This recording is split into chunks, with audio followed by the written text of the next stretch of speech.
hour to figure out how to do it, but I did it. So now it's nice and easy. I'm literally dreading the text message that I'm gonna get probably in an hour. Why is it so odd here? CAC's broken. My app says error. You're like, I don't know what you mean, sweetie. But I have my AC guy ready to come this afternoon. So I'm hoping to get home. Have everyone come here? I'm fairly certain it's not working because it's telling me error.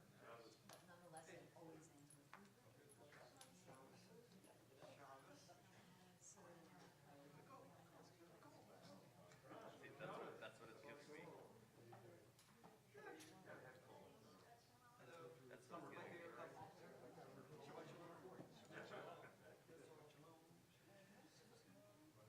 That's no bueno. Yeah, it's really not. It's no bueno. Hey, I know you. You do?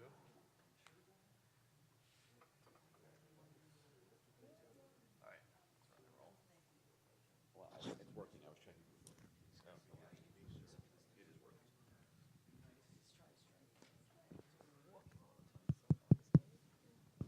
Hello and Shabbat Shalom. Shabbat Shalom. If you're slightly warm, then we had a lovely service last night. It was a full house. There were probably 80-ish people here for services. It was lovely, mostly because people felt close to God, and we had a lot of free food. So you'll decide which one was which. It was a 55 and older singles event. So a lot of people were here. So you can decide if they were here for God or for... Or you. Or right, or definitely no, they were here for the fact that Neil catered a delicious thing afterwards. So anyway, the point is that it was a lovely service, and apparently someone played with the AC and hit the heat button towards the end of the service. So we started to baste in the last 15 minutes. I was like, something's wrong. And we were like, what, the AC break? And everyone was like, the AC broke. And then so the technician this morning, me, just noticed that it was on heat, and I just hit cool, and now it's starting to cool. So our apologies for the slight heat, but it's a little, you feel like the cool's coming in. So a few more minutes, and it should be a little nicer. What's that? No. That's true. We did not do that kind of heat. It was not a pleasant heat. It was a terrible, basty heat. So if you feel like it's a little bit, my second profession, yes, my second profession is that, yes. It does not actually. Yeah. In fact, when I was in rabbinic school, we had those old like the water cooler, but the big jugs you have to flip onto the water cooler, right? And for some reason, I was very good at it, and so they would pull me out of class in rabbinic school to come down and change it was literally I was studying like Mishnah, and the message would come across. Are you done already? Haven't we started yet? And I had to go and do that. So now I'm really good at AC and really good at water coolers. If you need me, by the way, I'm available. I have a card. It's called Holy Water. You're welcome. All right, friends. Shabbos to everyone. Lovely to see you all. Hope you had a lovely... Thank you. Thank you. Thank you. Hope that you had a beautiful start to Shabbat so far. The Cantor's AC isn't working at home, so he's living here today. He's not telling his family he's going to live here today. Be like, oh, they're going to find out in about an hour. Exactly. I'll just move it to. That's a great idea. That's a great idea. That wouldn't freak out your family. It's not on the heat. Okay, great. Okay, good. All right, we're going to continue with a little Modeh Ani this morning, 170. מודה אני לפניך, מלך חי וקיים, שחזרת בי נשמתי בחמלה, בחמלה רבה אמונתך. מודה אני לפניך, מלך חי וקיים, שחזרת בי נשמתי בחמלה, בחמלה רבה אמונתך, רבה אמונתך. Nisim b'chol yom, our daily blessings and miracles, 175. ברוך אתה אדוני אלוהינו מלך העולם אשר נתן לשכבי בינה להבחין בין יום ובין לילה. אמן. ברוך אתה אדוני אלוהינו מלך העולם פוקח עברים. אמן. ברוך אתה אדוני אלוהינו מלך העולם מתיר אסורים. אמן. ברוך אתה אדוני אלוהינו מלך העולם זוקף כפופים. אמן. ברוך אתה אדוני אלוהינו מלך העולם רוקע הארץ על המים. אמן. ברוך אתה אדוני אלוהינו מלך העולם המכין מצעדי גבר. אמן. ברוך אתה אדוני אלוהינו מלך העולם מלביש הרומי. אמן. ברוך אתה אדוני אלוהינו מלך העולם הנותן ליעף כוח. אמן. ברוך אתה אדוני אלוהינו מלך העולם המעביר שינה מעיני ותנומה מעפעפי.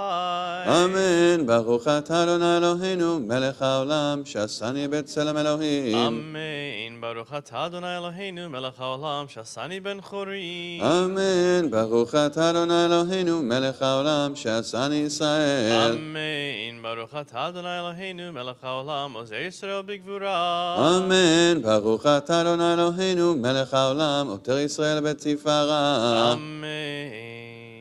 180. אלו דברים שאין להם שיעור, אלו דברים שאין להם שיעור, אלו דברים שאין להם שיעור, ואלו הן. אלו דברים שאין להם שיעור, אלו דברים שאין להם שיעור, אלו דברים שאין להם שיעור, ואלו הן.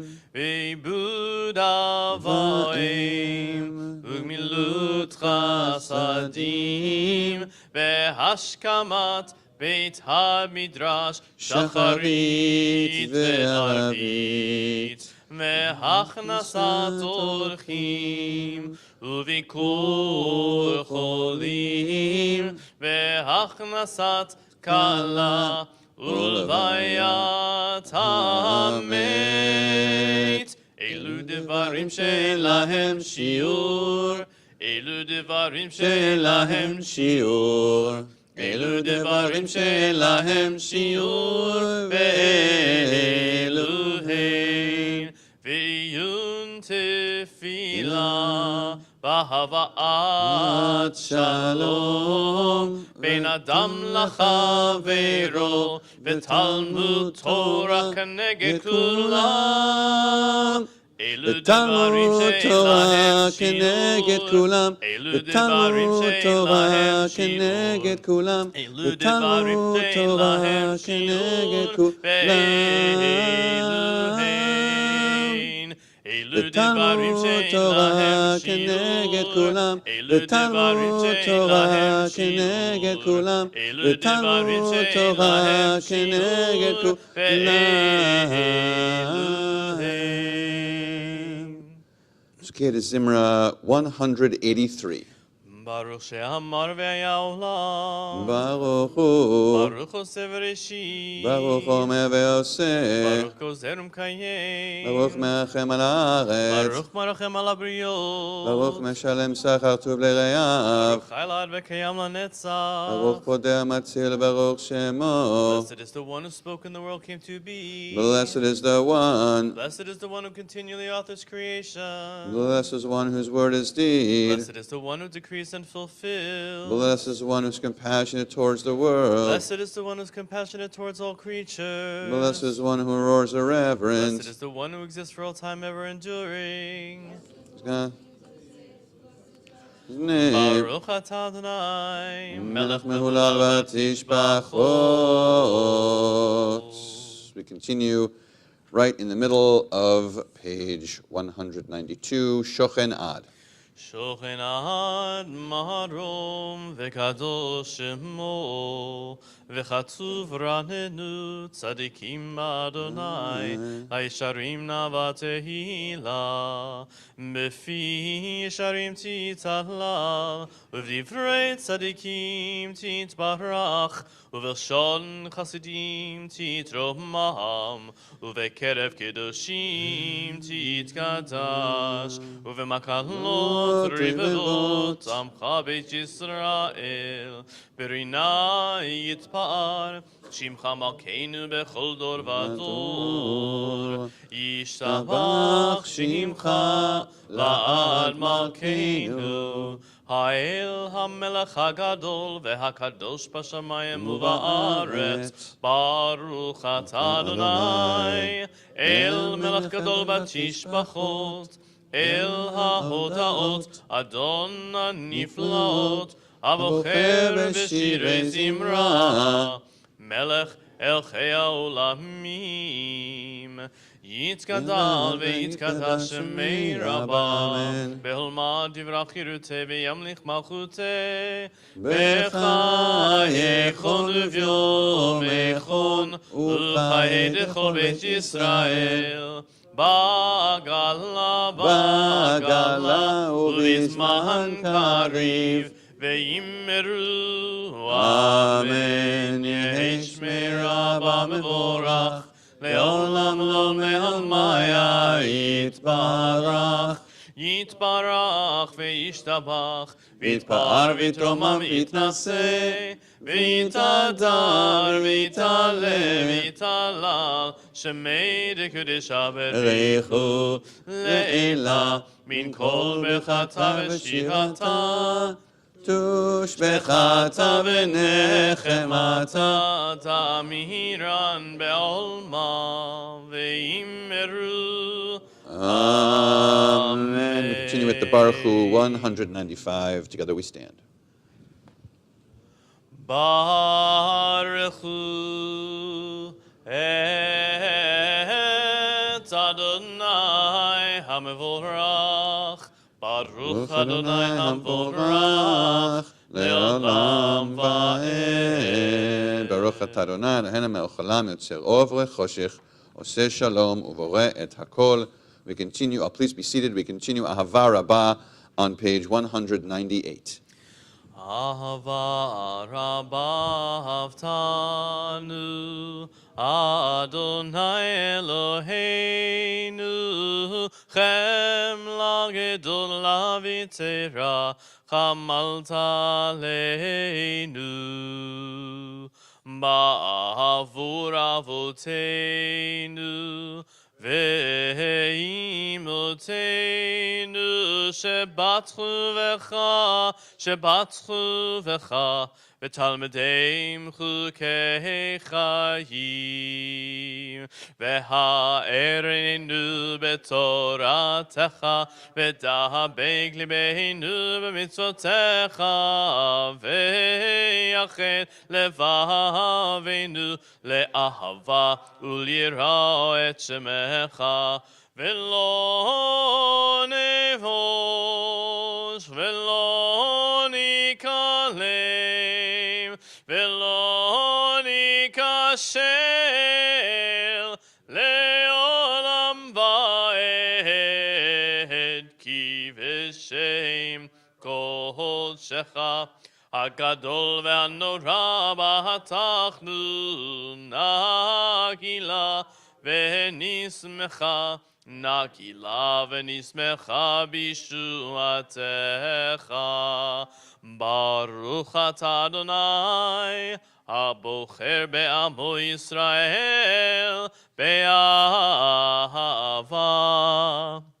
שמע ישראל Adonai Eloheinu Adonai Echad Baruch Shem Kivod Malchuto Leolam Vaed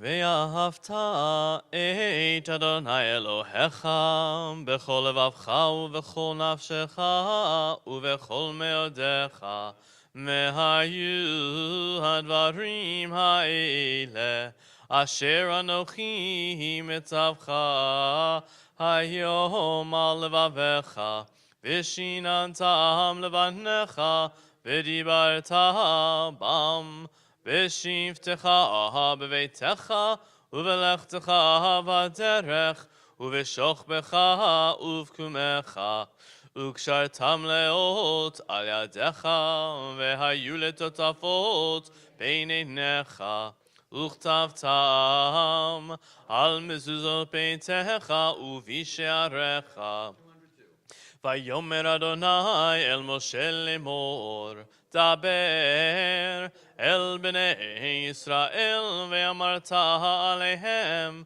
ועשו להם ציצית על כנפי בגדיהם לדורותם ונתנו על ציצית הכנף פתיל תכלת והיה לכם לציצית וריתם אותו וזכרתם את כל מצוות אדוני ועשיתם אותם ולא תצורו אחרי לבבכם ואחרי עיניכם אשר אתם זונים אחריהם למען תזכרו ועשיתם את כל מצוותי והייתם קדושים לאלוהיכם אני אדוני אלוהיכם אשר הוצאתי אתכם מארץ מצרים להיות לכם לאלוהים אני אדוני אלוהיכם.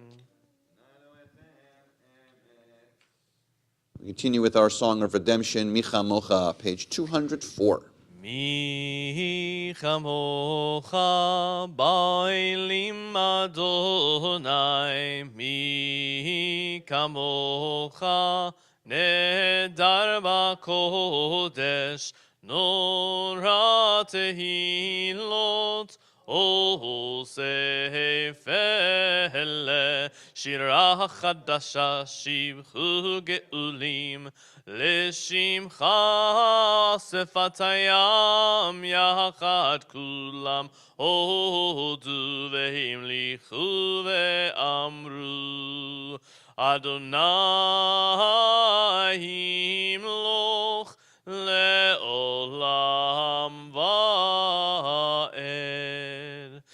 צור ישראל קומה בעזרת ישראל ופתחנו ממך יהודה וישראל גואלנו אדוני צבאות שמו קדוש ישראל ברוך אתה אדוני גאל ישראל. We begin the Amidah now, page 205. Adonai sifatai tiftachu fi yagid tehilatecha. Adonai, open up my lips that my mouth may declare your praise. Baruch atah Adonai, Eloheinu v'Elohei avoteinu v'imotenu, Elohei Avraham, Elohei Yitzchak, Elohei Yaakov, Elohei Sarah, Elohei Rivka, Elohei Rachel, Elohei Leah, Ha'el Hagadol Hagibor Vehanora, El Elyon, Gomel Chasadim Tovim, Vekone Hakol, Vezocher Chaste Avot Ve'imahot, ומביא גאולה לבני בניהם, למען שמו באהבה. מלך עוזר ומושיע ומגן, ברוך אתה אדוני, מגן אברהם בעזרת שרה. אתה גיבור לעולם אדוני, מחיי הכל אתה רב להושיע, מוריד הטל. מכלכל חיים בחסד, מחיי הכל ברחמים רבים, סומך נופלים ורופא חולים, ומתיר אסורים, ומקיים אמונתו לשני עפר, מי כמוך בגבורות, ומדומה לך, מלך ממית ומחיה, ומצמיח ישועה, ונאמן אתה להחיות הכל. ברוך אתה אדוני, מחיה הכל. Continue with the Kedusha, which begins on page 208. נקדש את שמך בעולם, כשם שמקדישים אותו בשמי מרום, ככתוב על יד נביאך, וקרא זה אל זה ואמר, קדוש קדוש קדוש, אדוני צבאות, מלוך כל הארץ, כבודו. אדיר אדירנו אדוני, אדוננו מאדיר שמך בכל הארץ. ברוך כבוד אדוני ממקומו. אחד אלוהינו, הוא אבינו מלכנו, הוא מושיענו והוא ישמיענו, ברחמיו לעיני כל חי. אני אדוני אלוהיכם, ימלוך אדוני לעולם, אלוהי ציון, לדור ודור. הללויה. לדור ודור, לדור ודור, לדור ודור נגיד גון לך, לדור ודור, לדור ודור, לדור ודור נגיד גון לך, ולנצח נצחים, ולנצח נצחים, קדושתך נקדיש, ושמך אלוהינו מפינו לא ימוש, לא ימוש לעולם ועד. לדור ודור, לדור ודור, לדור ודור נגיד גון לך, לדור ודור, לדור ודור, לדור ודור נגיד גון לך, ברוך אתה אדוני, האל הקדוש. Continue silently now, beginning here on page 210 through page 219. When you're finished, please be seated.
Ve'al kulam, ve'al kulam, yitbarach ve'yitromam, yitbarach ve'yitromam, Shimcha Malkeinu Tamid Le'olam Va'ed Ve'al Kulam Ve'al Kulam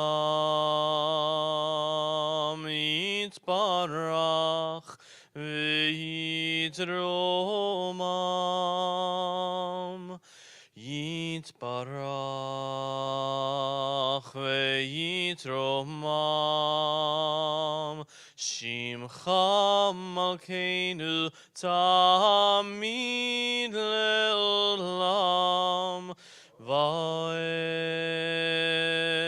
V'chol ha'chaim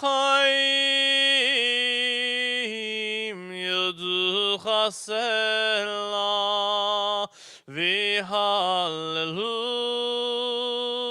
Et Shimcha be'emet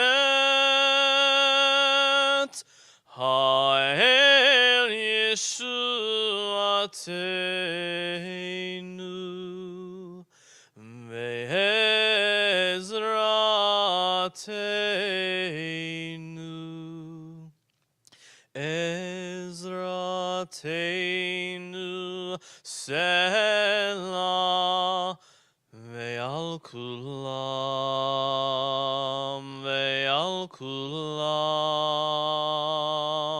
Yitbarach ve'yitromam Yitbarach ve'yitromam Shimcha Malkeinu Tamid Le'olam Va'ed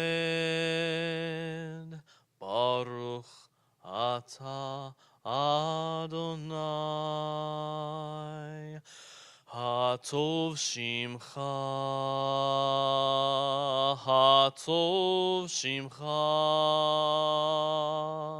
Ulecha Na'eh Lehodot.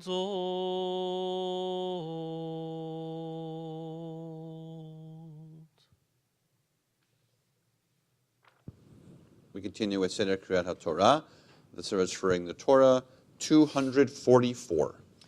Ein kamocha va'elohim Adonai vein kema'asecha malchutecha malchut kol olamim umemshaltecha bechol dor v'hador Adonai melech Adonai malach Adonai imloch le'olam va'ed Adonai oz le'amo yitein Adonai yivarech et amo v'shalom. Please stand.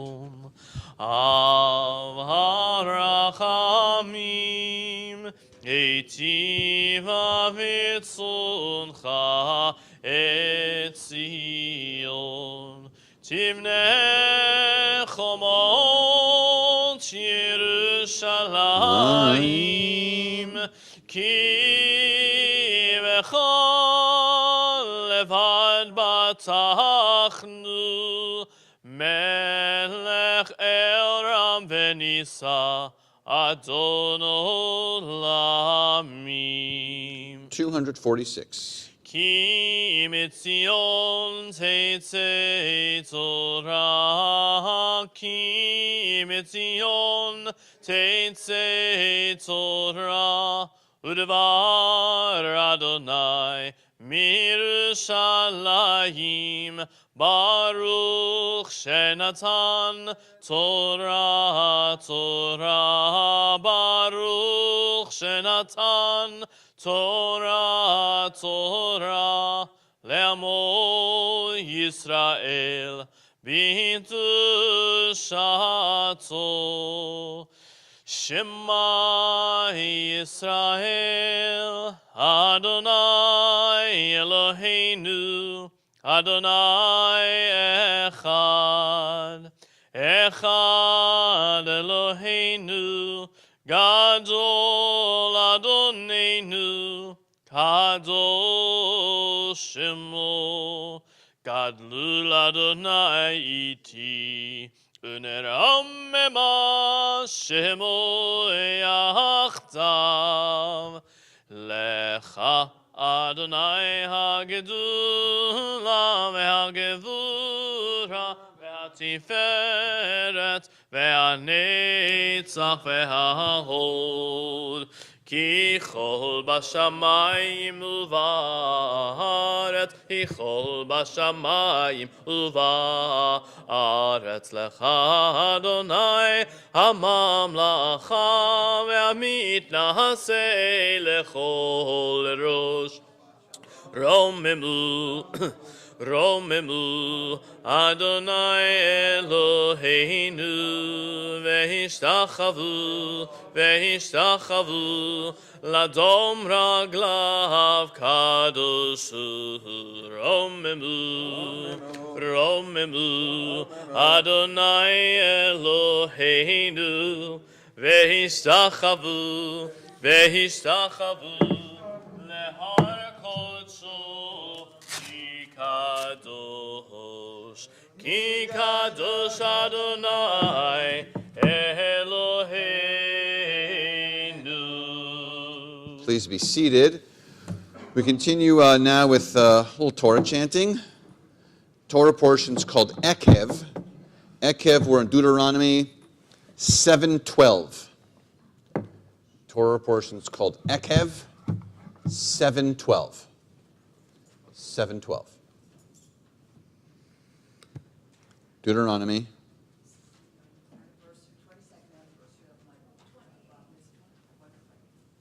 Yeah. Is it? That's awesome. Would you like to chant it too? You sure?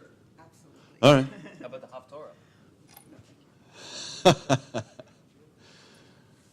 7:12 is where we are for Ekev. Ekev is a tough one to have for a bat mitzvah. It's not an easy portion. Well, It it was a portion of a portion. was a portion of a portion, Yeah. but still, though, it's a tough portion to have. So you had a summer bat mitzvah, I guess. It was like a late summer. It was as an adult. Oh, as an adult. This This was is 22 years ago. Oh. In this very space. in this very space. Yeah. Huh. You're sure he's asking if you were an adult 22 years ago. That's nice. That's nice. Sad joke. You did 4 years ago here? Huh. Not Ekev, though. Ekev too? It's very popular. Very, very popular. All right, we're on page 250 if you want to follow along with the blessings. Ta'amod, there's Reuven in here somewhere. Yeah. Ta'amod, Leah bat Reuven. Leah bat Reuven, Vegeta. Vegita laila Torah. Baruch hu et Adonai hamvorach. Baruch Adonai Borach leolam va'ed. Baruch Adonai hamvorach le'olam va'ed. Baruch atah Adonai Eloheinu melech haolam. Asher bachar banu mikol ha'amim. Ve'natan lanu et Torato. Baruch atah Adonai noten ha'Torah. Amen. Amen. V'haya ekev tishme'un et hamishpatim ha'ele ushmatem ve'asitem otam v'shamar Adonai Elohecha lecha et habrit v'dachesed asher nishpa lavotecha ve'ahevecha uverchecha v'hirbecha uvarech פרי ביתך ופרי אדמתך דגנך ותשורך ויצריך שגר אלפיך והסתורות צונך על האדמה אשר נשבע לאבותיך לתת לך ברוך תהיה מכל העמים לא תהיה בך עקר ועקרה בהימנתך והסיר אדוני ממך כל חולי וכל מדרבי מצרים הרעים אשר ידעת לא ישימם בך ונתנם בכל שונאיך.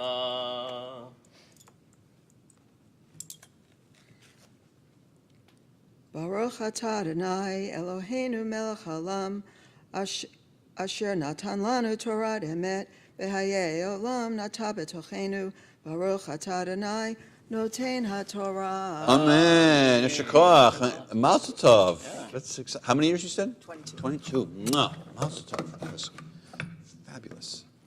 And on this very spot. It's very nice. We're going to raise and dress the Torah. We're on page 252 in your prayer books. And we're going to have our crew come up.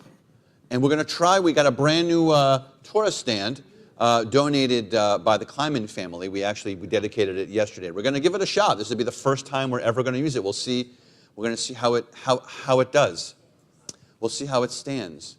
So we're on 252. We'll ask everyone to please stand.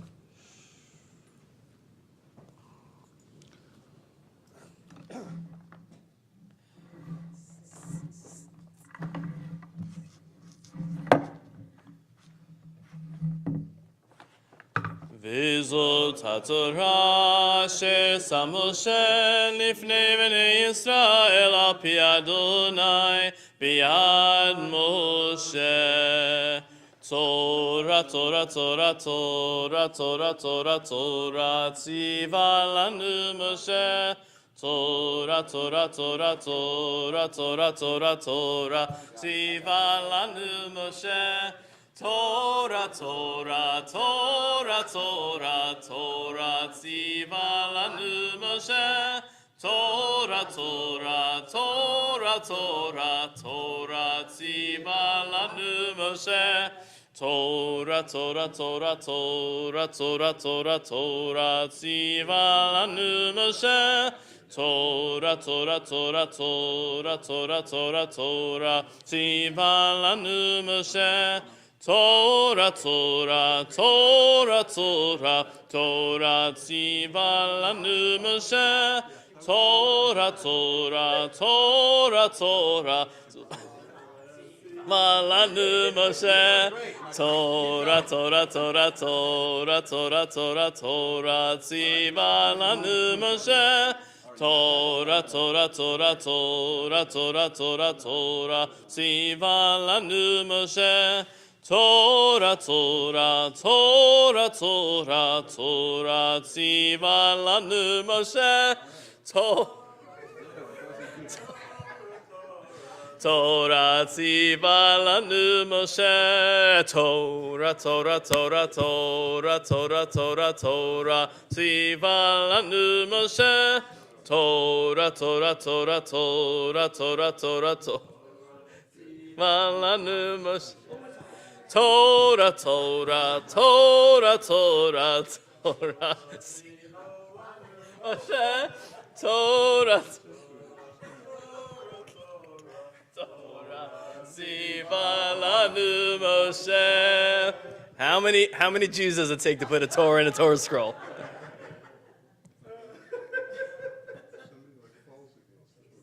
Are we done with the singing? Is there more? One more round. Yeah. All right. Please be seated. Yeah. Please be seated. This is the new Torah stand.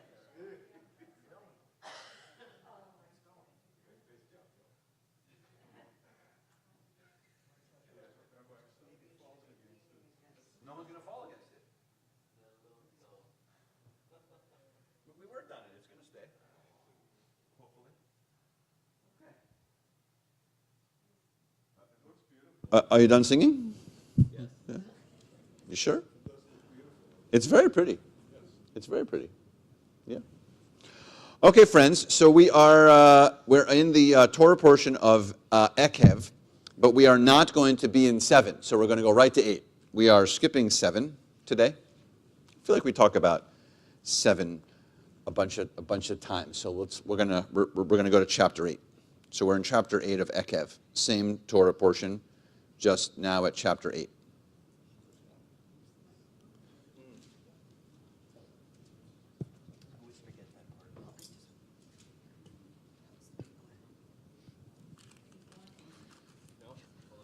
What's that? Yeah, chapter 8, verse 1. Yeah. 392 in my book. Perfect. Everyone's on the same page. How many people does that take? I feel like we have gremlins today at the synagogue. I don't know.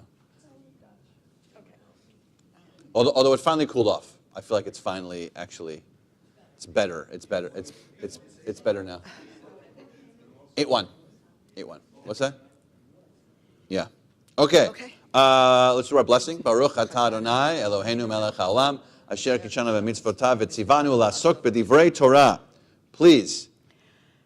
You shall faithfully observe all the instruction that I enjoin upon you today, that you may thrive and increase and be able to possess the land that the Eternal promised on oath to your fathers.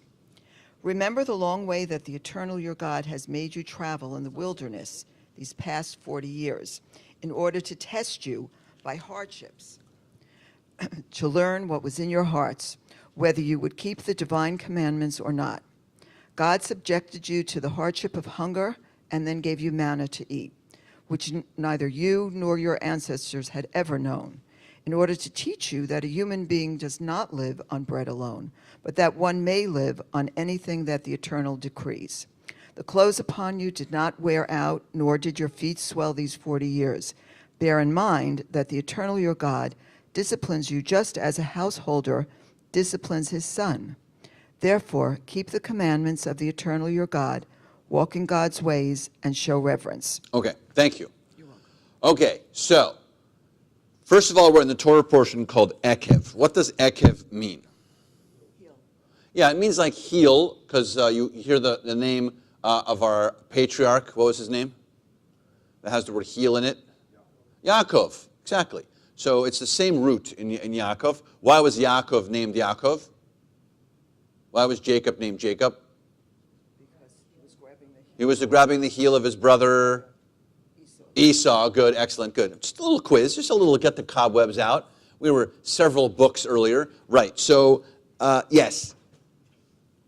It's the same root, it's the same heel root of Jacob, and it has this idea, and also there's a lot of different angles to this. Some people say it's part of taking like a footstep or following or as a result of something, because when you take a step, it's a result of your choice to take a step in one direction is your choice of many choices that you're making, right? So you decide to step right or left or step into a situation. So there's this deeper concept. It's sort of like I said as a result of.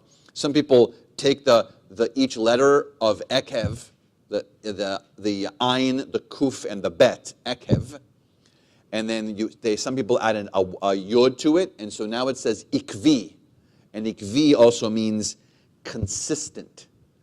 So are your steps consistent? Meaning, do you consistently participate in what you're supposed to be doing? Or do you come off the path in your steps? Is your heel that leads you, that heeds the stride, as it go astray from where you're supposed to be going? So it's really this, it can be a very deeper look at what we're talking about. Also, I just want to point out, because I mentioned this last night, which I've seen 1,000 times, and it's great, but it takes the brain of the late Rabbi Jonathan Sachs to show me the brilliance of and the simplicity of missing this word is that if you look at the first, if you go back to the beginning of the portion just for a second, I'm gonna actually make you flip a lot of pages today, so you should get ready to page flip. But so if you go back to the beginning of the Torah portion to verse 12 in chapter 7, you'll see that the third word, it says V'haya ekev tishme'un. See that? It's if you're following along in the Hebrew, it's the third word of the whole Torah portion. And Tishma'un has the word Shema in it, which is what I mentioned, I talked about a little bit last night, is that it's interesting because last week's Torah portion was Vatchanan, and the Shema was in it. And now again, this Torah portion begins with the word Tishma'un, which means, again, listen or hear or much deeper. And by the way, later in the Torah portion, which we're not going to get to, because we're not going to have time, I promise, but later in this Torah portion is the second paragraph of the actual Shema. Because the full Shema, as we may know, is 3 full paragraphs. The Reform movement just takes out that second paragraph. So, which is in this week's Torah portion. We do the first paragraph, that's Ve'ahavta, and then we do the third paragraph, which is the part where we use the tzitzit and we kiss. That's the third paragraph. The Reform movement has never had in it the second paragraph, but it's in this week's Torah portion, which is also the Shema. Interesting how the Shema, the idea of the Shema keeps popping up, and as Sachs brilliantly counts, I can't take credit for how many times, but he comes up with that root happens 92 times in this book. Because what Moses is trying to do over and over again is remind the Israelites to listen, pay attention. Yeah, pay attention. I'm about to go.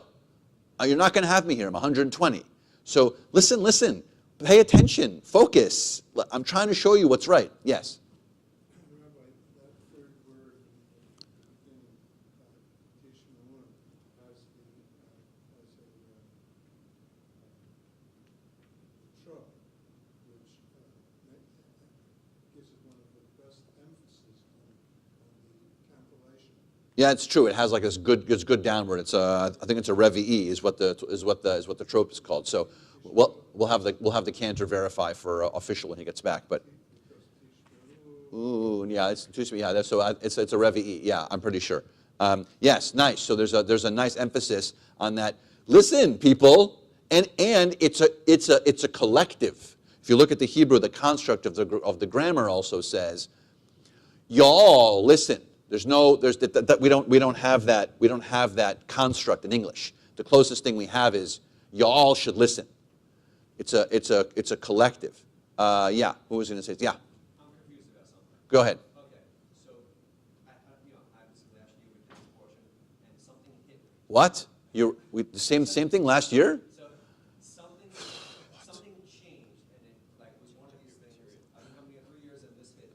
Okay. I remember when the Shema Yisrael, I thought it was like, Moses is getting up on top of a mountain and saying, "Hear everybody, Israel," But then you said something last year that changed my feelings. I'm sorry. And again, I always thought it's like the shofar is blowing, everybody, 100,000 people listen. Hear, O Israel, Adonai is our God, Adonai is one. And then you said something that was different. Yes. And it was like Jacob. somebody was sitting by the bed with the brothers and Jacob. to Jacob. It was Jacob. It's Jacob. Yeah. Not everybody. Yeah. So is it that what I thought, or is it now like there are like 11 brothers sitting by the bed, and he said, It's whatever you want. You win. It's whatever. but I do pay attention. You do. You were the one. So I appreciate that. That's good. That's very good. Yeah. So yeah, it's either. Yes, there's the story. There's the midrash that Jacob is dying, and that all the sons are around, and then he realizes that each of the generations he's been a part of, only half of the generation has followed in the Jewish path. If you think of Abraham and Ishmael, only Abraham follows, right? If you think of Isaac and right, Isaac and Jacob, and then Jacob. What's Jacob's brother's name? Esau, and Esau only goes half. Right, so that's half the generation. So only half the generation goes. So he's sitting around with all his kids, and how many kids does he have? 13, right? So he has 13 kids, and he thinks to himself, if half the generations don't follow in Judaism, look at all my kids, only half of you will follow in Judaism, and they respond, this is the Midrash, they all respond, Shema Yisrael, because his name is also Israel. Right? So they say, Shema Yisrael, Adonai Eloheinu, Adonai. Don't worry. We all think God is one. We're all going to be on this path. All your kids are going to follow. This generation is not going to be split half and half like the last two. Not your grandfather's generation and not your generation. So that's the drash that you were probably referring to. But if you like the lightning and the shofarot and the moment of the thing, you got it too. Because I don't write the stuff. So. Like the first one that I always thought, he's telling everybody in Israel on top of the mountain when the shofar's blowing. Beautiful. And then, It sounds amazing. and then last year you changed my whole. Yeah, I'm sorry. Yeah, I didn't make it. I didn't make up either option. So yeah, blame the people who did. Yeah, I don't know who made that drosh, but on the Shema Israel, like on the listen Israel, listen Dad, right? Is that we're all in it? That's the drosh you're referring to. It could be, and there are a million other ones probably on the drashut. Exactly. You don't want to talk about those? Do you have one you want to share? We want to make sure that I was correct. Can you look at the text for a second? Do you have the text in front of you? I'll just show you mine. That the third word of the Torah portion says tishma'un, and that trope is revi'i. Right? Revi'i. Look at the beginning. Okay, great. It was what we're talking about. I wanted to make sure that I was correct because I said that when you were gone, and I was like, we're going to have the full authorization from the cantor when he gets back. But revi'i it is. I got it right. Okay. Go back to 8, please. Go back to chapter 8. All right, so here it says, you shall faithfully observe all of the instructions that I enjoin upon you on this day, and thrive and increase. And now we're on verse 2. It's chapter 8, verse 2. Right, and it says, remember the long way that God has brought you. You traveled through the wilderness all these 40 years. God got you through all of this. And then we get to verse 3. And it says, God subjected you to hardship of hunger and then gave you manna, which neither your fathers had ever known, in order to teach you that humans do not live on bread alone, but that humans may live on anything that God decrees. What do you think that means? What do you think that's second-ish part of 3 means, like 3b? What does that really talk? Translate that into regular English. What does that mean?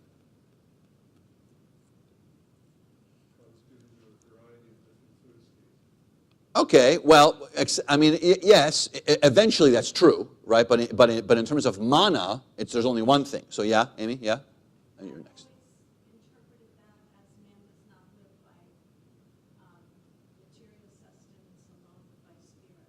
Beautiful, nice, yes. That there has to be a balance of it, right? It's not just the physical, but there's a spiritual or emotional or the soul is involved in somehow in it. Yeah, beautiful. Yeah, you're gonna say something similar? Okay, yeah, nice.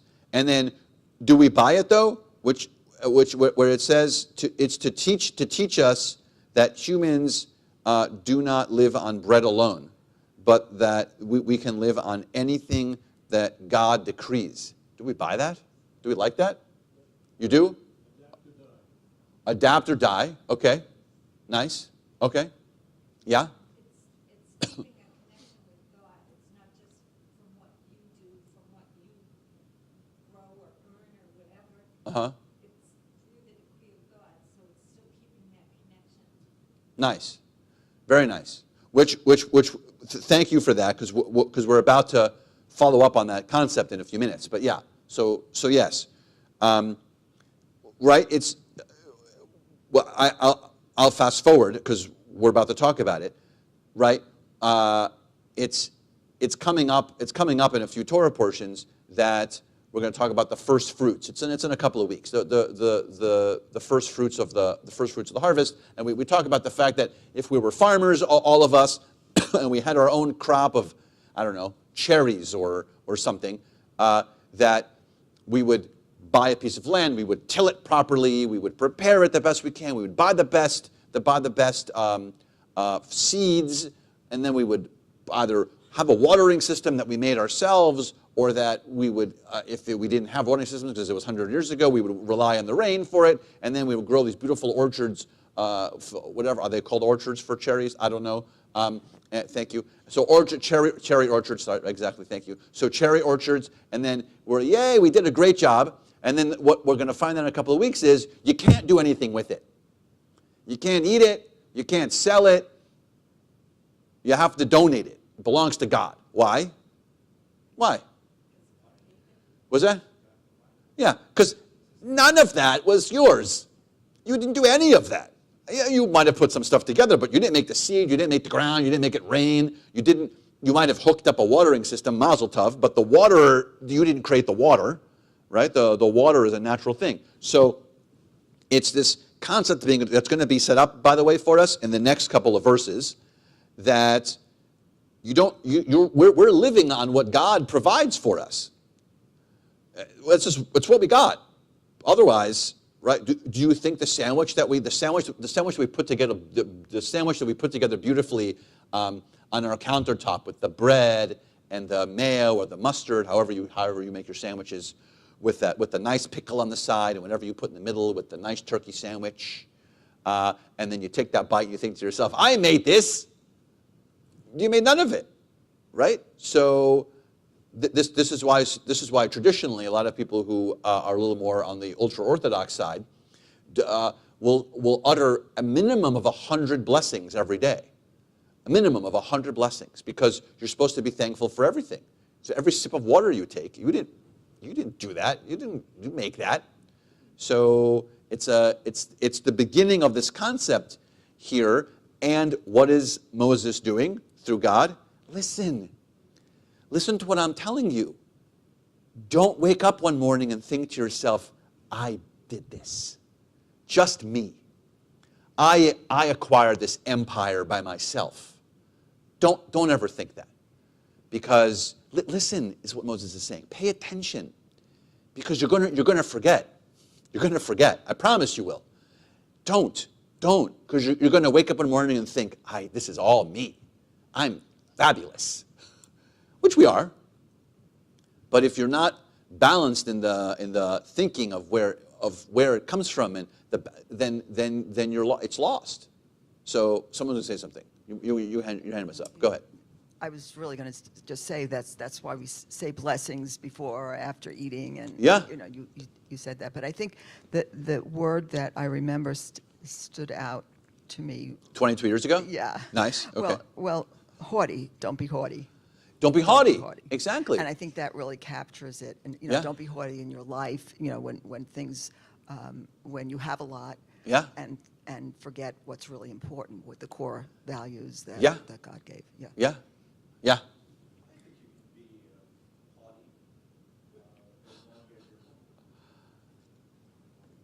I don't think so.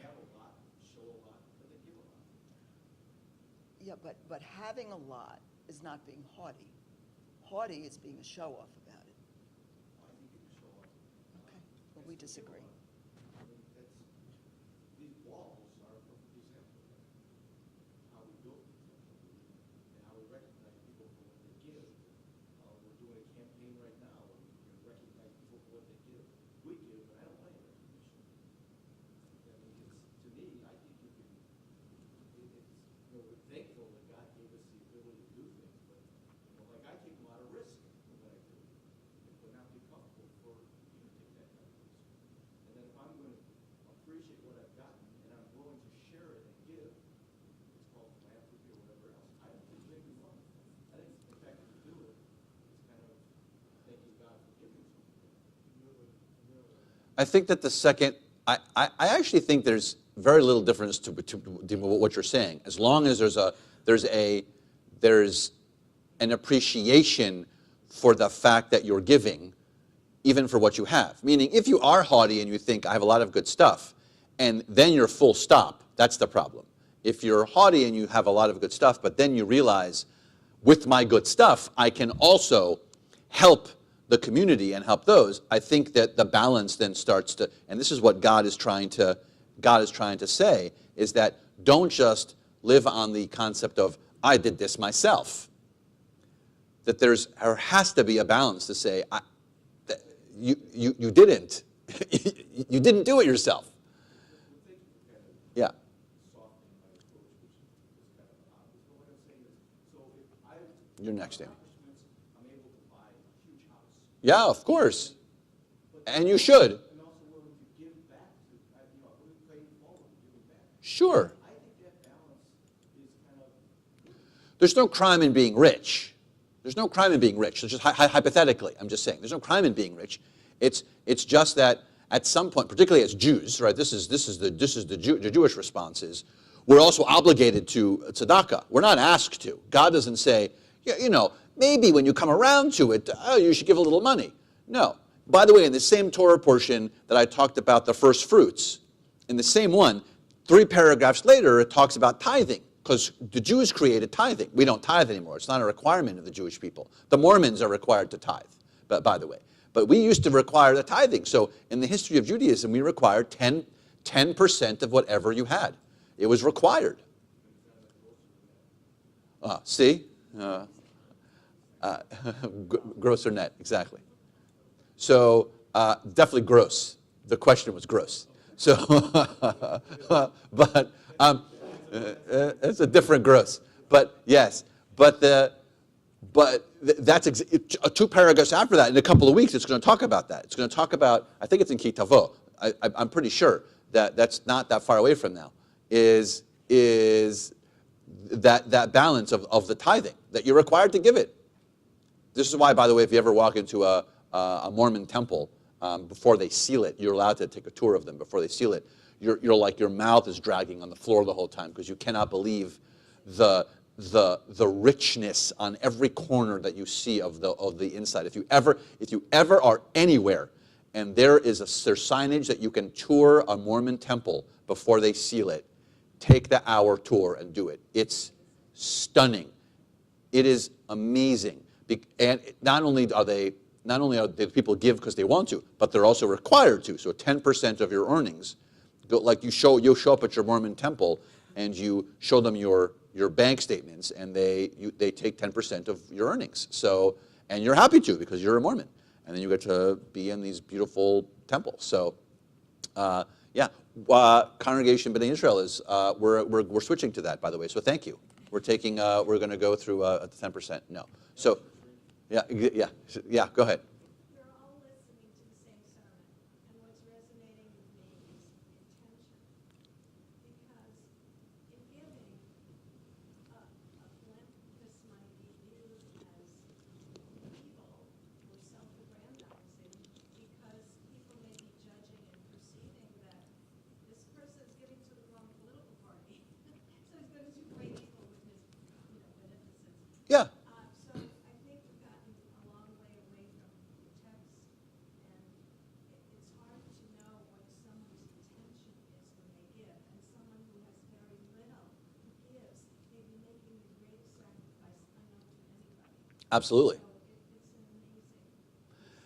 it's an amazing. Beautiful statement. And you know who agrees with you 100% is Rambam, Moses Maimonides, because he's the one who creates the 10 levels, the ladder of giving. Because no one knows what you're doing, right? No one knows, because the bottom rung is giving reluctantly. That's the bottom rung.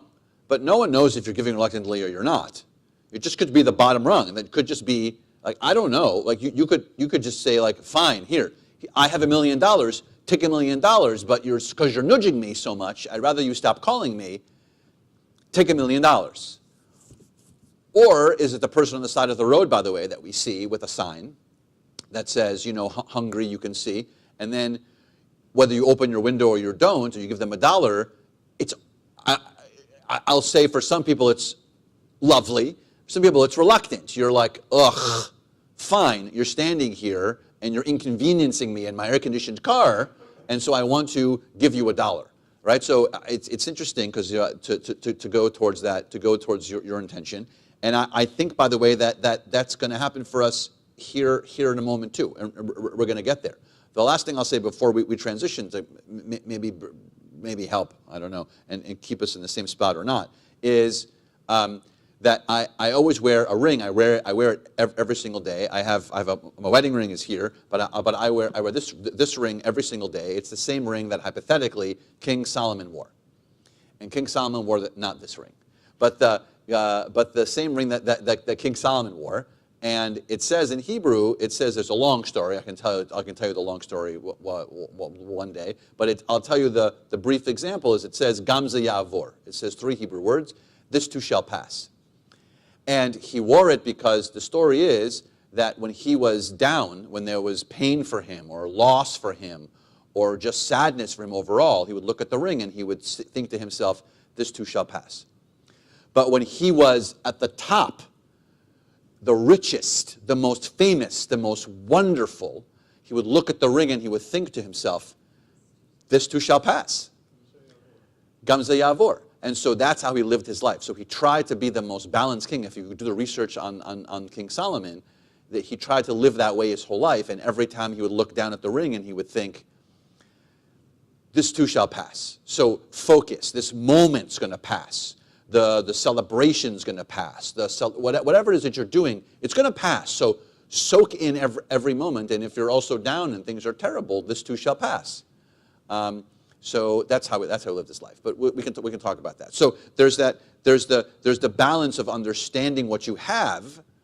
To go back on the conversation that we're having of, can you be rich and still be very much able to understand that you should be giving? It's the dialogue we're having, because maybe you just realize that this too shall pass. So I'm going to really be focusing on this on this particular moment. Okay, verse 4.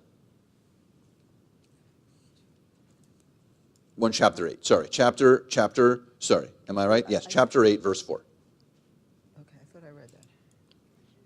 The clothes upon you did not wear out, nor did your feet swell these 40 years. Bear in mind that the eternal your God disciplines you just as a householder disciplines his son. Therefore, keep the commandments of the eternal your God, walk in God's ways, and show reverence. Okay, I think you read that already, so thank you for reading it twice now. Yeah. That's my fault. But so I wanted to just focus on verse 4. So it says, the clothes upon you did not wear out, nor did your feet swell these 40 years. What do you think God, really means your clothes didn't wear in 40 years? What do you think that means?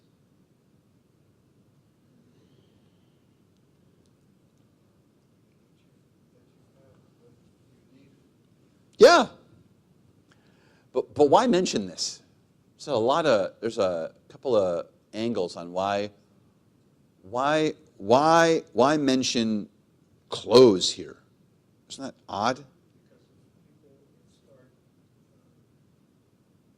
thinking that they want better, they should realize that what they have is enough.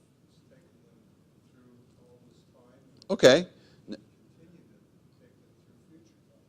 Nice. Yeah, you should appreciate what you have. Great. Thank you. Yeah. God's going to take care of them. Okay, that God's going to take care of you. Okay. Yeah. It's also something that people can relate to.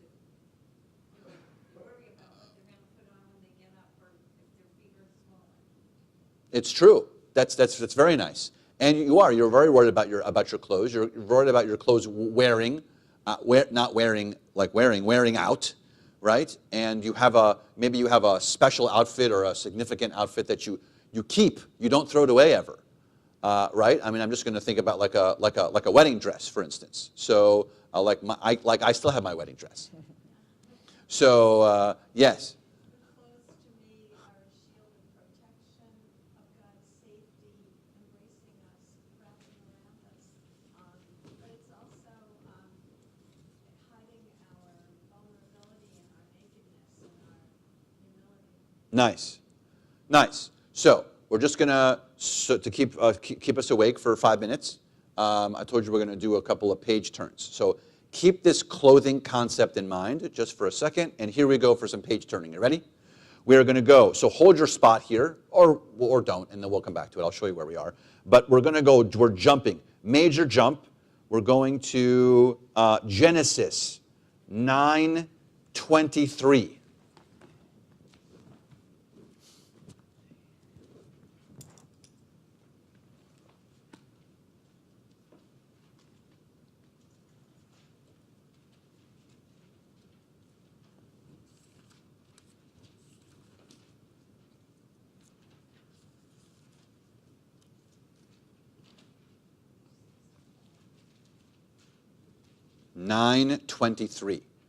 Genesis chapter 9, verse 23.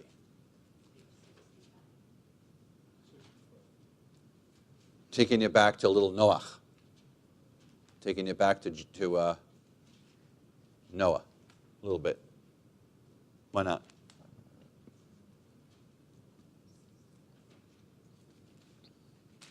Nine 23.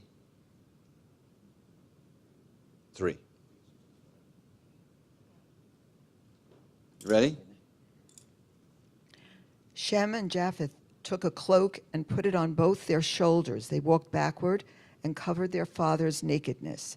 Facing backward, they did not see their father's nakedness. Okay, so what's the point of this? Why do I bring us here? Yeah, but Modesty. yeah, but literally, the clothes. It's a cloak. So the cloak is used here in a different context because of how the significance of not embarrassing him. Right? We're not going to go into the story about Noach now and him getting drunk after the fact that the flood's there because he plants a vineyard and he gets drunk and people get mad at him. Where I think to myself, if I was on the thing on 40 days and 40 nights, and I would be very happy to have a little glass of wine, and also to wake up to find out there's no one on earth except for the people on the thing. I would be like, I need a glass of wine. I'm going to go have a glass of wine. I think it's perfectly okay. But that's another conversation. So I want you to think about that. Okay. Now we're going to Genesis 35:2.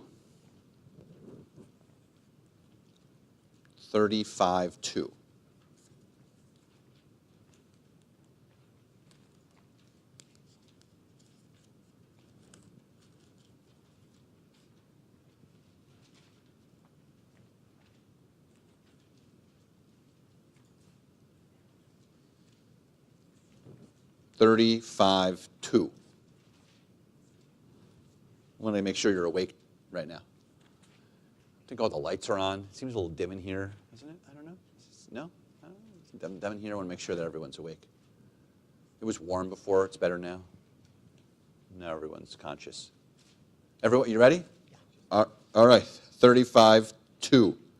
Jacob thereupon said to his household and all who were with him, "Get rid of the foreign gods in your midst. Purify yourselves and change your clothing." So, what's the point of the clothing here? Yeah, it's a changeover, right? You're getting rid of the clothing, and you're putting on like a whole set of clothing that changes your feeling of who you are. Which can we relate to that? Absolutely. Right? There's something about putting something on that makes you feel really good. Like when you go to a beautiful dinner party or to a black tie or to a black tie affair, you're not going to show up in your jeans and your t-shirt, right? It's going to make you feel like getting dressed up. I'll even tell you that I don't know if it's the same for you, but as a clergy person, often we're going to a wedding, and I will do services here on Saturday night or on Sunday, whatever, and then I'll go home and I'll be in my like shorts and t-shirt, but then I'll put on the tuxedo or the suit, and it changes your feeling when you show up there to everyone. You feel different. It's just like it gives you a different energy. I feel like I have a different energy when you show up because and it's just about changing into your tux or whatever. Do you feel the same way? Oh yeah, for sure. When I change into your tux. Yes, it's really weird. It's really odd. Yeah, it's nice. Yes, that happens all the time, by the way. So yeah. All right,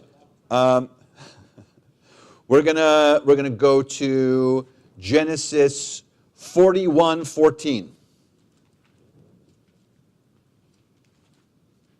This is the last one. I have others, but this will be the last one.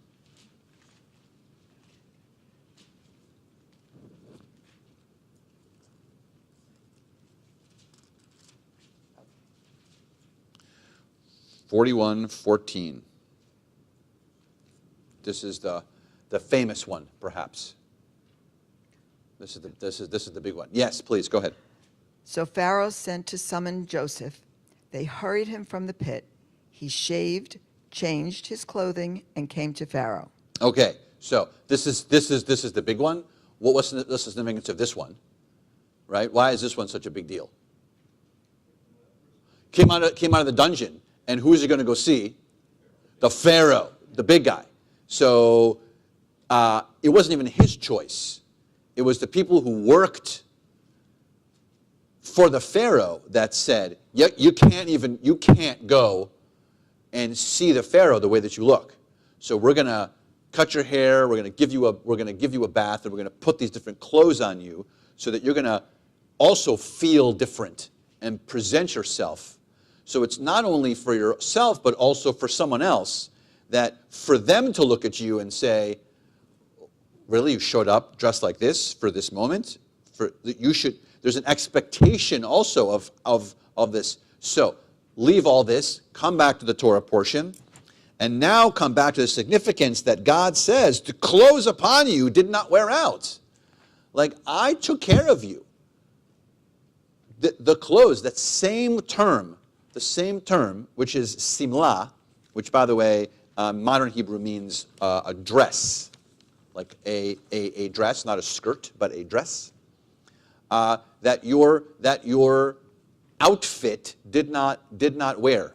Sorry, it's 8. We're going to be at 8:7. So Deuteronomy 8:7 is where we're going to be. Sorry if you lost your spot. We're going to be 8:7. So what's that? I was at 7:4. Yeah, it was 8:4. Yeah, 8:4. Yeah. Okay. So I just wanted to. That's why I wanted to take the detour on this significance of Moses still saying, pay attention and listen to the significance of the God of the way that God is part of your life, like in the history in this moment. Okay, here we go. We're on 7. For the eternal your God is bringing you into a good land, a land with streams and springs and fountains issuing from plain and hill, a land of wheat and barley, of vines, figs, and pomegranates, a land of olive trees and honey, a land where you may eat food without stint, where you will lack nothing, a land whose rocks are iron and from whose hills you can mine copper. Okay, thank you. What's this? Yes. What's this? Very good. It's a promise. It's a promise from God. You're going to the promised land. The promised land is going to be filled with all this stuff. Yay. But particularly, what this has a name. What is this called? These things have a name, a collective name. The 7 something. Species. The 7 species. Nice. These are the 7 species, or the Shivat Aminim. So these are right here in this Torah portion, the basis of the Shivat Aminim that Israel itself bases itself on, and the claim is that these are the products of Israel, right? So the wheat, the barley, the vines, the figs, pomegranates, the olives, and the honey. So these become the Shivat Aminim, and by the way, they then become, for teaching purposes, they're everywhere. So just as like one little piece of paper that I brought from like a coloring book from the preschool, it's all over. Everyone knows you're taught about the Shivat Aminim, the 7 species, and it all comes from this week's Torah portion, and reminds us of the basis of what Israel is, because then it takes us into this last part in verse 10, which says this. When you have eaten your fill, give thanks to the eternal your God for the good land given to you. Okay, what's that? What's that? It's the grace after. It is the root. It's the root of the grace after the meal. So Birkat Hamazon, that verse is the basis for the Birkat Hamazon. Ve'achata ve'savata. So, and when you eat your fill, give thanks to God for the good land in which God has given you. Why is this so significant based on all the stuff we've been talking about today? Why is this so significant? Yeah? Yes, excellent. That is it. The basic reaction, we're like, oh, yeah. Just like every other thing we've been talking about. Right? That I did this. I made this. I don't need you, God. It's mine. I planted. You didn't come down here and plant this. I worked the soil. I got all sweaty and planted the soil, so these trees are mine. Or, exactly, so I made my sandwich. Once you're satisfied, now it's easy to forget. When you're hungry, now you're desperate and you're going to give thanks. Oh, thank God who gave me this stuff. But once you're satisfied, it's a little tough. Exactly, bless you. In fact, there are commentary that says if you do not do Birkat Hamazon after you eat, it is literal theft from God, as in breaking the 10 Commandments, as in a literal, like every time you do it, you're stealing, actual stealing from God. Actual theft, because it doesn't belong to you. And you're not being thankful to say, exactly, because you're full. You're like, oh, here's a perfect example of it. If you starve and you get to the restaurant and you have some rolls, which are great because you're hungry, right? And then you have your food. What's the first thing you want with that plate the second you finish eating? Usually, the plate itself. Like, away. I don't want it in front of me anymore. Like, take it. And so the servers are trained also. They're like supposed to eyeball your table, and the second you finish your morsel, they take it away. So, and then you're like, oh, so good. Yes, I ate. I feel great. But this line is telling us that if you don't say the blessing after, you're stealing from God. Because it's so easy to feel satisfied and not remember where that's coming from. Yeah. Entitlement, I guess entitlement or just a lack of reflecting on how we all fit into the concept that we're partners with God, and there's a partnership, and if we forget that, and then we go astray. So there's a partnership, and these are just showing us ways that we're partners, and if you just eat the food and you're nice and full, then you're done. How much more so? There's the full Birkat Hamazon, the full one that's long, that's really fun. And by the way, then there is a shorter version the Reform movement did, that is Reform Jewish summer camps, which is still long but shorter. And then there's one, by the way, that was created in the Talmud by if you finished eating, because you're required to say the blessing after you eat. The Talmud has this really funny story about the second you finish eating, if you suddenly are chased by a bear or a Roman, those are the two options, by the way, a bear or a Roman, and you have to start to run, and you don't have time to say the blessing after the meal, you still have to say the blessing after the meal because you don't want to be stealing from God. So the Talmud made up a one-sentence version that you can say while you're running from the bear, which is Brich Rachmana Malka de Alme, Brich Rachmana Malka de Alma Mare de Hai Pita. That's the sentence that you see. You know, have you heard that? It's a song. Right, it's Aramaic, whatever. It's an Aramaic phrase. It's in the Talmud, and you say Brich Rachmana, like you can hear the word Brich as in Baruch. Brich Rachmana, the sovereign of Rachma. How would you say Rachma? Of compassion. So sovereign of compassion. Brich Rachmana. Malka de Alma. What's Melech? Like Malka de Alma, the sovereign king or sovereign. De Alma, of the Olam, of the world. Mare, the thing, the entity that brings forth. Mare de Hai Pita, that brings forth bread. So that's the next time you find yourself running from a bear or a Roman, and you finished your meal. Now you know as you're running, you can sing run.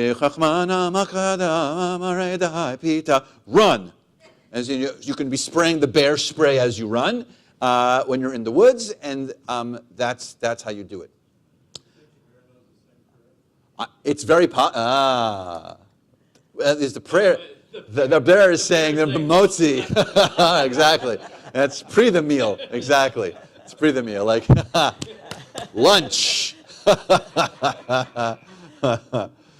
We concluded luncheon. He's starting. Why does he have an apron and a fork and a knife? That is so weird. That's fascinating. Yeah. appropriate at the end of the meal. You're with 5 people. You wait till everybody's done sick, or you do it individually? You usually do it. Yeah, it's an interesting question. So as far as I know, if the presumption is everyone at your table understands that you have to do it, then you wait for everyone else. If your presumption is that they are not going to do it, you do it quietly.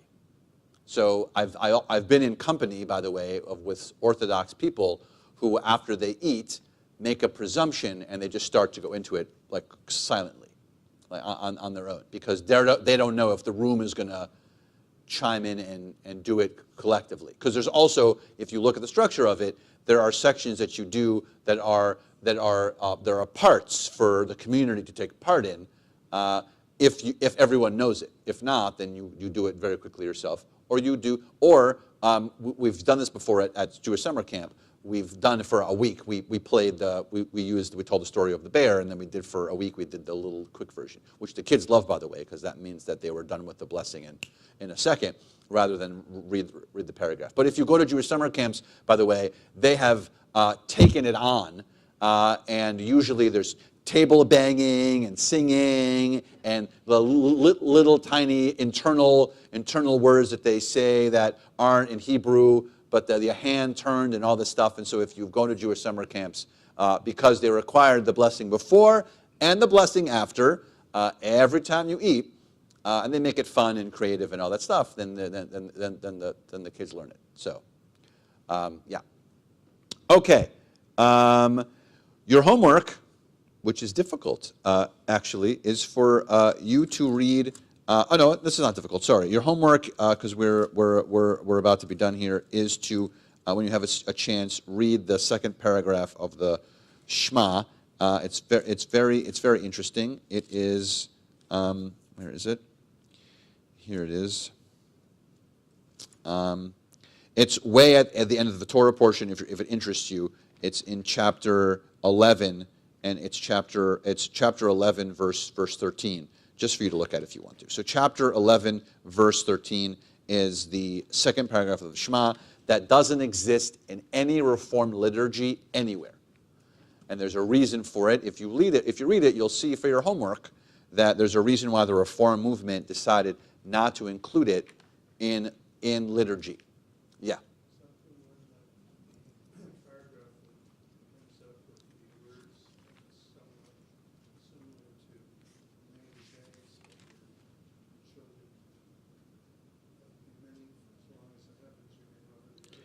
It's something like that. The second half is fine for the Reform movement. It's the first half that, because it's like an if-then statement. Like, if you follow my commandments, good things will come for you. And the Reform movement didn't want to function that way, so it's gone. So that's your homework. And your other homework, by the way, is to make sure that you're in shape and prepared in case you have to run away from the bear.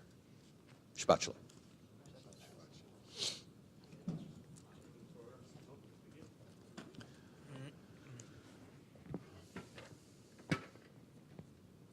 We're going to return the Torah to the ark now, carefully, from the Torah stand. My prayer book's up here. Is it? Yeah, here it is. Huh. That's very convenient.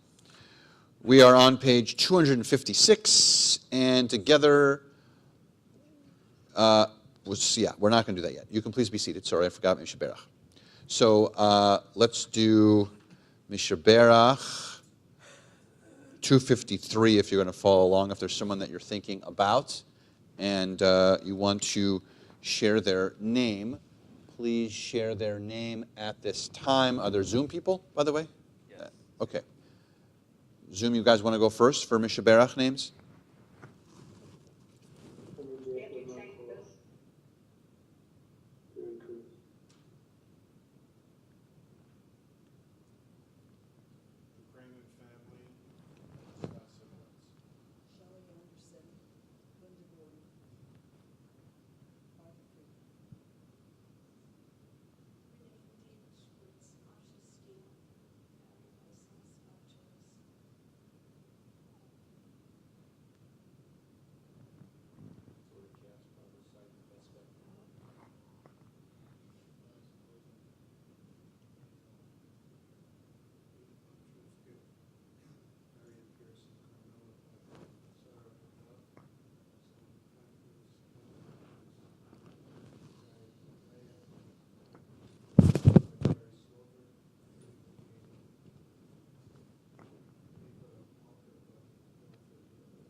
משברך אבותינו ואמותינו אברהם, יצחק ויעקב, שרה, רבקה, רחל ולאה, וברך את החולים. הקדוש ברוך הוא ימלא רחמים עליהם, להחלימם, לפותם, להחזיקם, ואשלח להם מהרה רפואה שלמה מן השמיים, רפואת הנפש ורפואת הגוף. השתה בגלה בזמן קריב, ונאמר אמן. May the one who blessed our ancestors, Abraham, Isaac, and Jacob, Sarah, Becca, Rachel, and Leah, bless and heal those who are ill. May the blessed Holy One be filled with compassion, for their health be restored and their strength be revived. May God swiftly send them a complete renewal of body and spirit, as together we say, Amen. Now we turn to page 256. We're going to return the Torah to the Ark and ask everyone to please stand. Yehallelu et Shem Adonai ki niskav shemo levado hodo al eretz v'shamayim vayarem keren le'amo tehila lechol chasidav livnei Yisrael am kerovo. Hallelujah. Hallelujah.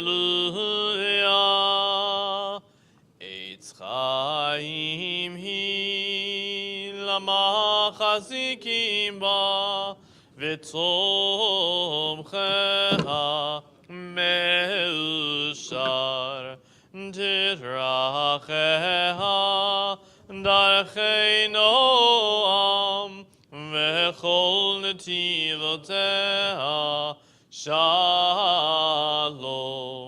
Hashivenu Adonai, Elecha v'nashuva, Chanesh, Haresh Yameinu, Chanesh Yameinu Kekedem.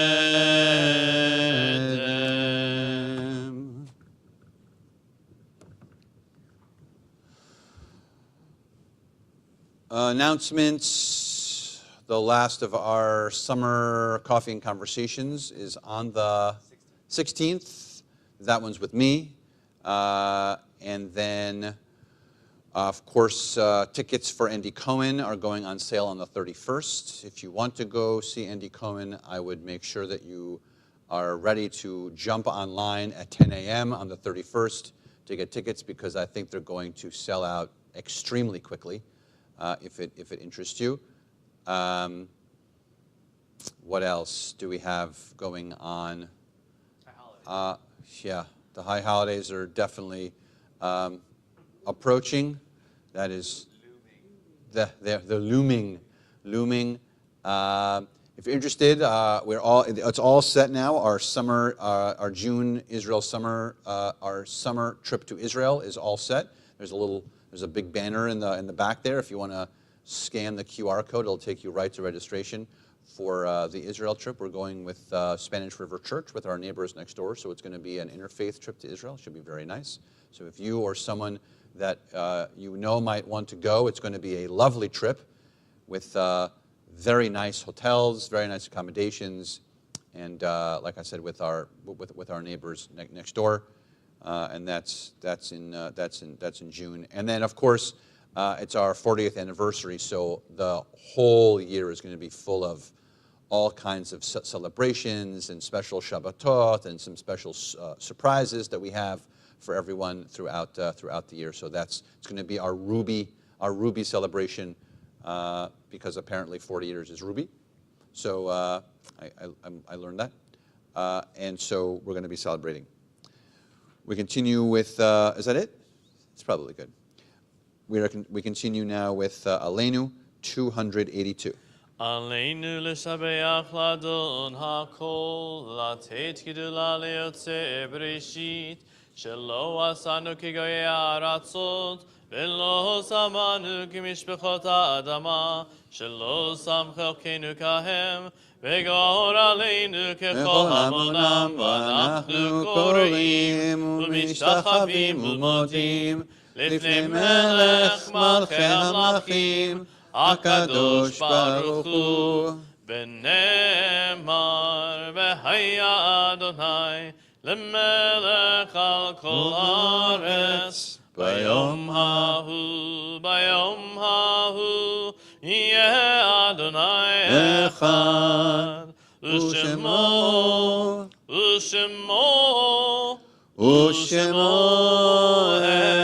אחד. We think of our loved ones whom death has recently taken from us.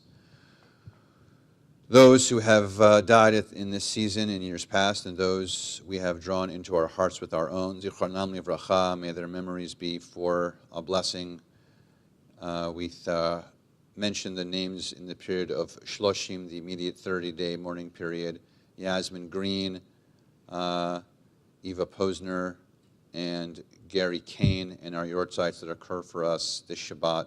Murray Fredericks, George Cohen, Rose Cohen Steinberg, David Rich, Minnie Paul, Stephen Dubov, Al Elias, Ruben Gechter, Russell Radke, Eugene Glickman, Bernard Julius, Rubinoff, Fanny Tashoff, Ronald Rich, Saul Reich, Stan Hyman, Michael Gordon, Melissa Yasmin, Helen Bellinger, Sheila Stone, Gary Brody, Michelle Baum, Arlene Pincus, Sylvia Kestacher, Benjamin Newmark, Charles Aronson, Jerry Seidman, Irving Leopold, Roger Davis. To those names, we had any name that you'd like to add at this time.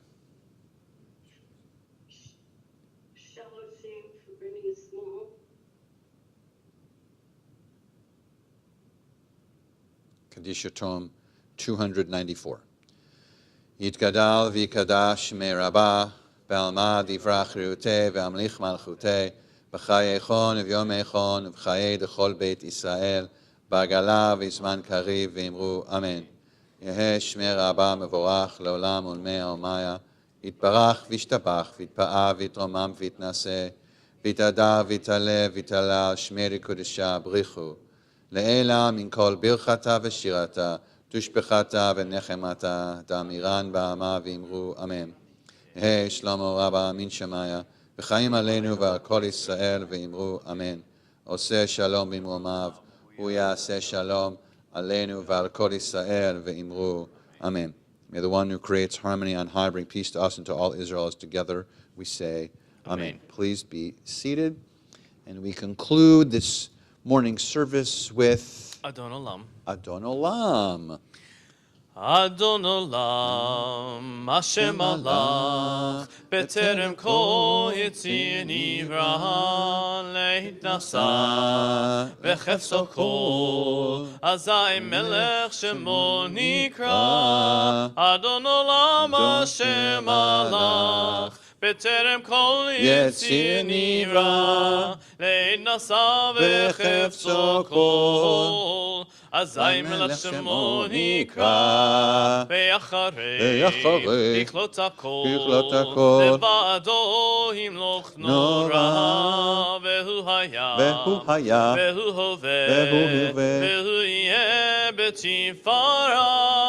אדון עולם השם מלך, בטרם כל יציר נברא, לעת נשא וחפצו כל, אזי מלך שמו נקרא, והוא אחד, ואין שני, להמשילו, להכבירה, בלי ראשית, בלי תכלית, ולא העוז והמשרה. אדון עולם השם מלך, בטרם כל יציר נברא, לעת נשא וחפצו כל, אזי מלך שמו נקרא.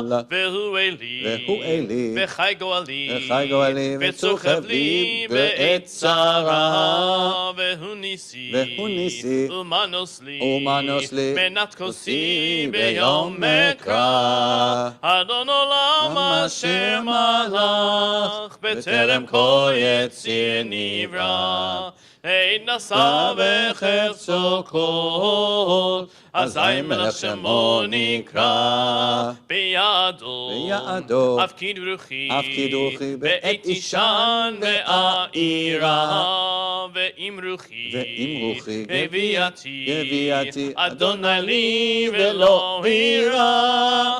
הלא לעולם אשר מלך בטרם כל יציר נברא, לעת נשא וחפצו כל, אזי מלך שמו נקרא. Adonai oz lamo yiten, Adonai varech et amo v'shalom. May God give strength unto our people, continue to bless us with hope and strength and love and peace. Shabbat shalom, everyone. Shabbat shalom. Shabbat shalom. Shabbat shalom.